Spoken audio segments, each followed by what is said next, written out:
Olá pessoal, muito bem-vindo. Esse é o nosso primeiro podcast aqui no canal. Estava devendo para vocês, prometi já fazia um tempo que teria aqui no canal um quadro sobre saúde, sobre família, e hoje eu trouxe aqui uma presença muito especial, a minha esposa, a doutora Michele Crispim. Ela vai falar um pouco aqui hoje sobre saúde, a nutrição, referente à ansiedade, um tema muito bacana. Seja muito bem-vinda, doutora Michele Crispim. Obrigada. Meu amor, minha princesa.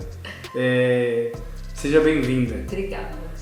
Quem é a doutora Michele Crispim? Doutora Michele Crispim é minha esposa, casada comigo, né, há um tempinho, quase 14 anos, né? É nutricionista, tem 2 pós-graduações e está aqui, vai falar de nutrição. Temos 2 filhos também, Felipe e o Pedro. É um prazer ter você aqui. Obrigada. Ansiedade e nutrição, doutora. O que tem a ver a nutrição com ansiedade? Tem algum fator genético envolvido? Tá ligado ao quê? O que a nutrição fala referente à ansiedade? Tá. Bom, em primeiro lugar, olá para todos. Vou falar um pouquinho em relação à nutrição, que é uma área que eu particularmente amo, né? Já tenho um bom tempo de formada, então eu gosto muito de falar, atendo em consultório. Legal, então é um tema bastante interessante, é um tema que muito do momento mesmo, né? Muitas pessoas com quadro de ansiedade, principalmente depois da pandemia que ocorreu no ano de 2019. E o mais interessante é que a gente vai falar aqui referente à comida, alimentação, dieta, suplementação. O que tem a ver, doutora? Obrigada pelo convite, Adriano, meu amor, né? Muito bom estar aqui junto com você, né? Poder falar de um tema tão importante que é a nutrição, né? Bom, a ansiedade na ciência, ela envolve 4 P's. Quais são eles? Primeiro é o fator predisponente. Então, por exemplo, a pessoa ela pode ter uma genética, né, que vai tornar aquela pessoa mais vulnerável a ter ansiedade. Então, por exemplo, um polimorfismo de alguma enzima, por exemplo, da triptofano hidroxilase, né, que vai ter a conversão do triptofano à serotonina, então a pessoa vai diminuir a produção, por exemplo, de serotonina. Então, isso pode levar, por exemplo, a um quadro de ansiedade, então deixa aquela pessoa mais vulnerável a isso. Então, no caso, a doutora está falando aqui, explicando para nós, você que está aí em casa, que pode ser também um fator genético. Sim, né? É um fator que predispõe. Porém, além do fator que predispõe, nós temos os fatores precipitantes. O que são eles? Por exemplo, trauma. Então, a pessoa que ela sofreu algum trauma pode levar a um processo de ansiedade, né? Aí já entra também a nutrição, porque uma má alimentação ela pode levar a um quadro de desbiose intestinal. E o que é desbiose intestinal, doutora? O que ele está falando aqui, eu sei que a senhora, a doutora falou um termo técnico, né? E às vezes a pessoa que está em casa não sabe o que é uma desbiose intestinal. Pode explicar, por favor? Tá. Seria um desequilíbrio da microbiota intestinal. Então, na microbiota intestinal, né, a gente tem ali o nosso microbioma, então nós temos bactérias boas, bactérias ruins, nós temos ali a presença de o que nós chamamos de comensais, então, por exemplo, fungos, né, pode ter a presença de vírus, até de parasitas, né, no intestino. Então, quando tem um desequilíbrio, né, porque eles estão vivendo ali em harmonia, por exemplo, o fungo, né, essas bactérias boas, essas bactérias ruins, a gente quer o quê? Que tenha mais bactérias positivas no nosso intestino. Então, a partir do momento, por exemplo, que eu alimento mais as bactérias, por exemplo, gram-negativas, né, eu acabo gerando um desequilíbrio dessa microbiota intestinal e favorece o quadro que nós chamamos de desbiose intestinal. E tudo isso tem a ver, o trauma também pode levar a isso, né, o próprio estresse pode alterar o intestino, uma má alimentação pode estar relacionada também com esse quadro de desbiose intestinal. Então isso faz parte, como eu falei, dos fatores precipitantes, então fatores que também pode levar ao início do quadro de ansiedade. Então uma má alimentação, né, pode estar relacionada. Nós temos os fatores também perpetuantes, né? Que são aqueles fatores que vão fazer com que aquela doença se instale, né? Então, que o quadro de ansiedade, ele se instale. Mas isso tá ali, quando a doutora fala isso, que ele se instale, esse quadro de ansiedade, devido à má alimentação da pessoa. Isso. A alimentação, ela faz parte dos fatores perpetuantes, que mantém a ansiedade em curso, mas não é somente a alimentação. Aí já entraria também atividade física, né, inatividade física, um estilo de vida, né, de maneira geral. E até mesmo porque, se você for olhar nos estudos, né, tava dando uma olhada até num estudo agora de janeiro de 2024, e nesse estudo fala da importância da atividade física, principalmente para a saúde mental. Questão de resiliência, questão de formar novos neurotransmissores, né, para a pessoa. O fato da pessoa estar num ambiente diferente vai gerar para ela mais, vamos dizer assim, uma camaradagem da parte das pessoas, um social diferente. Vai fazer também com que a pessoa melhore a função cognitiva dela. Isso sem contar, também a gente está falando aqui de adultos, né? No mesmo estudo, na revisão que foi feita, doutora Michele, fala que crianças que têm uma vida ativa, atividade física, pessoal, pratica algum esporte, o hipocampo dessa criança é mais desenvolvido. É mais desenvolvido que outras crianças que não praticam atividade física. Isso vai fazer com que a criança, né, no caso, a gente está falando aqui de uma criança agora, ela tem um melhor desempenho. É por isso que vai falar que melhora a função cognitiva. Isso tem a ver com o que a doutora está falando. Sim, sim. Então, é importante todo o estilo de vida, só que a gente não pode esquecer da exposição da pessoa a determinados traumas, aquela exposição contínua. Por isso que é importante outras práticas, né? Por isso que a gente, por exemplo, como cristão, a gente pensa exatamente em pensamentos, né? Como a gente se cobrar menos, né? Porque a parte de cobrança, a parte de comparação gera muita ansiedade. Eu acho que uma das piores coisas que geram ansiedade, principalmente hoje em dia com a internet, é a questão da comparação, né? Porque o que a palavra diz? A palavra diz assim, para você estar satisfeito com pouco. Sim. Não fala para você estar satisfeito com muito, né? E não é que não é para você ir buscar um muito, mas você estar satisfeito, você ser grato com um pouco. Isso, e a palavra de Deus ainda diz assim, né? No livro de 1 Pedro, lançando sobre ele toda a vossa ansiedade, porque ele tem cuidado de vós. E quando a gente lança a ansiedade em Cristo, isso também, vamos dizer assim, que é mais uma armadura para nós, que a gente vai estar com a nossa mente blindada para que a gente possa fazer atividade física, ter força para fazer uma dieta, ter força para se relacionar com outras pessoas. E isso só tende a melhorar, não é, doutora? Exatamente. Não tem como a gente evitar traumas. É impossível, Sim. Tanto pra gente como para os nossos próprios filhos. O que a gente tem que tentar fazer é um gerenciamento das nossas emoções, né? Então, a gente tentar ler um pouco sobre o assunto, né? Uma terapia. Então, a gente sempre tem que pensar, a palavra mesmo, ela dá muito auxílio, ler a Bíblia, auxilia muito, né? Então, Sim. A gente tem que pensar nesse lado também em questão da fé, né? Em questão de vida familiar também é importante, então a questão de saúde, então tudo que envolve essa causa psicológica. Por quê? Além da oração, como a doutora falou, né? Jesus, no momento mais difícil que ele passou, foi no Getsemane, pessoal, diz a palavra que Jesus ele entrou angustiado no Getsemane, doutora. E quando ele entrou angustiado, ele foi orar. E nessa oração ele clamava a Deus, pedindo para que Deus passasse ali na ocasião o cálice dele, né? E depois da oração, Jesus ele saiu cabeça erguida, outro espírito, porque a oração faz a diferença também, não é, doutora? Sim, a gente tem que ter uma ligação de fé, uma crença, né? Ela é importante, né? Porque isso fortifica, dá um ânimo pra gente. E eu, como nutricionista, eu sei que a gente depleta nutriente. Então, muitas das vezes você está ali tratando um paciente, alimentação, suplementação, e muitas das vezes o gatilho está relacionado aos traumas, né? Então, Sim. Sempre vai continuar dependendo daqueles nutrientes, porque o corpo demanda mais devido ao estresse, um aumento, né? Uma ativação maior do eixo HPA, que é o hipófise pituitária adrenal, né? Uma liberação maior de cortisol, a adrenal consumindo mais, por exemplo, vitamina C.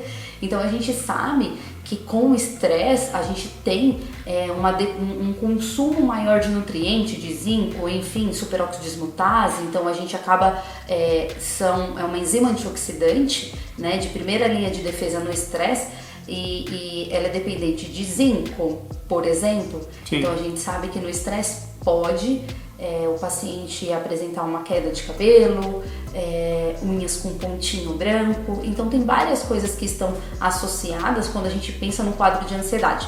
Mas eu penso assim que o principal é a parte traumática, ver qual que é o gatilho que está causando aquela determinada ansiedade na pessoa, para tentar trabalhar isso. É claro, a alimentação e a atividade física, como a gente vai continuar explanando aqui, é super importante. Mas a parte do trauma, né, do que está causando ansiedade. Então, o que eu percebo hoje em relação à parte familiar, né? Eu percebo assim muitas famílias desestruturadas, né? Então eu acredito que o relacionamento, né, é muito importante. E outra coisa também é interessante que isso aqui, pessoal, ó, esse é um fator que mais tem trazido ansiedade para as pessoas. A exposição direta e contínua pelas telas. Isso tem feito com que as pessoas gerem mais ansiedade, porque ali a pessoa está assistindo um Reels, está assistindo um short, seja o que for, e ela está ali passando na tela. E isso vai gerando dentro do cérebro da pessoa pequenas pitadas de prazer. Dopamina. Que é a famosa dopamina. E é nessa que entra vício, ansiedade, as pessoas não conseguem mais conversar um com o outro, a questão do áudio acelerado do WhatsApp, né? Uma evolução, isso tem trazido ansiedade para as pessoas, ao ponto de a pessoa não conseguir conversar, assim como eu estou conversando com a doutora Michele, minha esposa, as pessoas não têm mais prazer de conversar, que as pessoas estão tão ansiosas que ela não consegue, as pessoas estão assim, ó, desesperada, tá toda hora no celular, aí põe o celular na mesa, vai de novo, mexe no celular. E isso tem trazido um malefício terrível. Não é só das crianças, dos adultos também. Sim. Então, aí onde entra o que nós estamos falando aqui nesse podcast, onde entra a parte de alimentação, a parte de atividade física, a parte espiritual, tudo isso casando juntinho, pessoal. Não tem como a gente não ter um resultado concreto. Eu quero fazer outra pergunta para a doutora. Então, doutora Michele, a pessoa quer mudar hoje, o que ela precisa fazer? Isso, aí já entra o quarto P, que são os fatores de proteção, que reduz a exposição à ansiedade, né? Então aí já entra a dieta, no meu caso, né? Vou puxar sardinha na parte da dieta. É uma coisa básica, que muitas das vezes as pessoas elas não dão valor ou não entendem muitas das vezes, porque a gente é da área da saúde, eu como da área da saúde, como nutricionista, às vezes as coisas parecem mais óbvias, né? Mas tem artigo científico, inclusive meta-análise, associando ansiedade com alimentação, com alimentos ultraprocessados.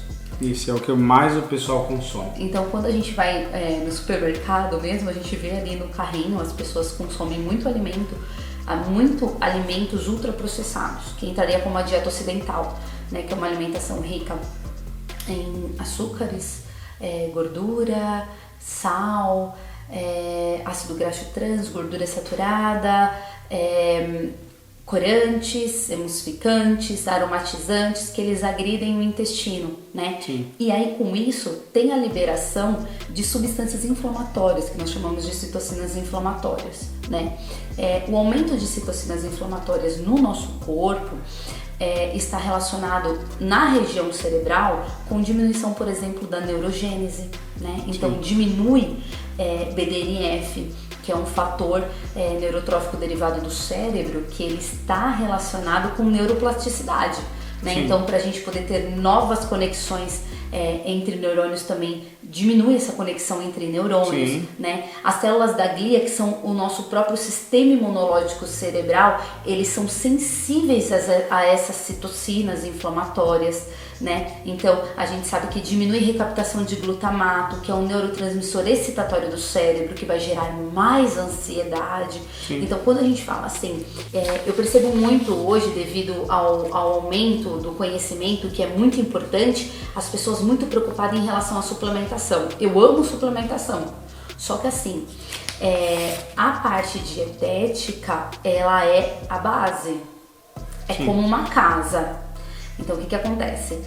Uma casa, ela precisa de uma fundação, então vai ter as vigas baldrame ali, né? A gente precisa de um concreto, de uma fundação muito bem feita, para depois eu vir construir os muros, para depois ir para decoração. Sim. Então a suplementação é como se fosse decoração, né? Então não adianta nada a gente não trabalhar a base. Então a dieta, ela é a base. Sim. A dieta é a base, porque se você consome uma alimentação como eu falei, mais ocidental, com alimentos mais ultraprocessados, liberando essas citocinas inflamatórias. Então, se a gente tem o consumo de alimentos industrializados, né, que vão aumentar essas citocinas inflamatórias, vai gerar uma neurotoxicidade. Então, não adianta ter uma suplementação, né, a cereja do bolo. Sim. E não ter, não adianta ter uma dieta totalmente desequilibrada, não acertar no básico, que é a qualidade da tua alimentação, que aí entraria mais a linha de uma dieta mais mediterrânea. Então, o consumo de vegetais, o consumo de legumes, o consumo de frutas, diminuir o açúcar, o sal, né, os alimentos ricos em gordura saturada. Sim, na verdade, como a doutora está falando, né, a gente vive isso na nossa casa, né, pessoal? A gente dá preferência para vocês entenderem de uma maneira mais prática. A doutora Michele está falando da importância de você trocar esses alimentos industrializados, ou seja, tudo que passa por fabricação, e dar preferência para alimentos de natura, como alimentos que são tirados da terra. Uma mandioca, uma batata doce, uma fruta. Esses alimentos vão te ajudar melhor na sua dieta, vai fazer com que você fique um pouco longe desses alimentos, né, industrializados que a doutora está falando, que podem te prejudicar e levar de repente vocês a um quadro de ansiedade. E olha só, e trazendo agora, puxando a sardinha para mim, a questão da atividade física, a doutora falou que às vezes a pessoa quer um negócio, só suplementação e esquece de fazer o básico bem feito. Saiu um estudo também que 5 minutos, pessoal, de caminhada moderada traz efeitos no nosso corpo, doutora, ansiolíticos. O que é efeito ansiolíticos? Causa uma espécie de sedação na gente. Muita gente reclama que não consegue dormir, tá o nível de cortisol muito alto, tá estressada, tá ansiosa. E 5 minutos, doutora, 5 minutos a pessoa pode começar de caminhada moderada, já vai causar esse efeito ansiolítico e a pessoa vai poder dormir melhor. Já parou para pensar nisso? É o básico, né? O básico muito bem feito que as pessoas não dão valor, porque as pessoas acham que tem que ser assim, nossa, algo grandioso. Puxando até o assunto quanto a isso, hoje eu vejo muito na internet assim, tem que ser rico, tem que ter muito dinheiro. Gente, Sim. Começa com o básico, você não tem que ter dívida. Sim. Né? Então, assim, eu acho que uma das coisas que mais acabam com um relacionamento é o caso de dívida, que aí já entra o trauma. E gera mais ansiedade, assim, né? Já gera mais estresse, né, entre o casal, ali na família. Então, acho que são coisas básicas, né? Se você aprender o básico, uma alimentação boa, a prática de atividade física, um bom relacionamento, a parte financeira, eu não tô falando aqui porque as pessoas dizem, tem que ser rico, tem que ser... Não, gente, a gente tem que, no mínimo, não ter dívida, conseguir Sim. poupar, né? Sim. Conseguir investir um pouquinho de dinheiro, nem que seja pouco. Não gastar tudo que ganha. Exatamente, eu acho que são coisas extremamente importantes e que as pessoas muitas das vezes elas não dão valor, elas estão esperando algo assim que vai estourar, super mirabolante e não estão fazendo o básico. Sim, né? E a vida espiritual, pessoal, Extremamente importante. é super importante. Doutora Michele, mas aí no caso, a gente falou do básico, né? Aquilo que o pessoal entendeu isso.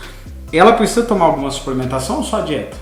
Sim, a suplementação ela é extremamente importante, né? Principalmente analisando o exame se o paciente ele está em insuficiência, aí que é importante mesmo. Então, por exemplo, é claro, a alimentação é a base. Então, por exemplo, o nosso corpo ele é formado por nutrientes. Então, para a produção, por exemplo, de serotonina, nós dependemos de um aminoácido chamado triptofano, Sim. né? Para conversão ali do triptofano para serotonina, nós temos os cofatores das enzimas que fazem essa conversão. Então, por exemplo, a enzima triptofano hidroxilase, ela depende de vitaminas do complexo B, de vitamina D. A própria liberação da serotonina, ali das suas vesículas para a fenda sináptica, também precisa de complexo B. O ômega 3 auxilia, por exemplo, o EPA. Já o DHA auxilia na ligação da serotonina no seu receptor. Então, para poder ter toda essa ação dos neurotransmissores, a gente depende sim de nutrientes e muitas das vezes a suplementação ela se faz necessária, né? Então, é extremamente importante sim, só que sempre a base vai ser a alimentação. Sempre a gente tem que pensar no básico muito bem feito. Muito bom. Tenho certeza que tudo que a doutora Michele Crispim aqui te acrescentou em algo, né? A doutora Michele Crispim, como eu mencionei no início, ela é formada em nutrição, ela tem 2 pós-graduações, inclusive uma delas é em nutrição funcional. Então, é bem importante, tudo isso foi falado, doutora. Então, muito obrigado, é um prazer ter você aqui. É o primeiro de muitos, né, que iremos fazer aqui nesse canal. E obrigado, Deus abençoe. Tem alguma coisa para falar? Só agradecer? Não, só queria agradecer mesmo. Espero que as pessoas consigam colocar isso em prática. Eu sei que é pouco o que a gente falou, mas espero ter aí contribuído de alguma forma. Muito obrigado, doutora. Obrigada eu. Pessoal, é isso aí. Muito obrigado pela sua audiência. Espero que você tenha gostado, né? Espero que você tenha acrescentado aí no seu conhecimento. Esse é o primeiro de muitos episódios que vamos ver por aí. Certo? Então você fica atento. Aqui embaixo na descrição eu vou deixar o contato da doutora Michele Crispim. Se ficou interessado, gostaria de agendar uma consulta, doutora Michele Crispim atende a nível nacional, internacional, desde que seja online. Então, aqui no link na descrição tem o contato da doutora Michele Crispim, a gente só consulta. Um abraço, que Deus abençoe você e toda a sua família. E não se esqueça de se inscrever no canal, ativar todas as notificações. Isso vai fazer com que o YouTube entenda que esse conteúdo é relevante. Então, um abraço, Deus abençoe.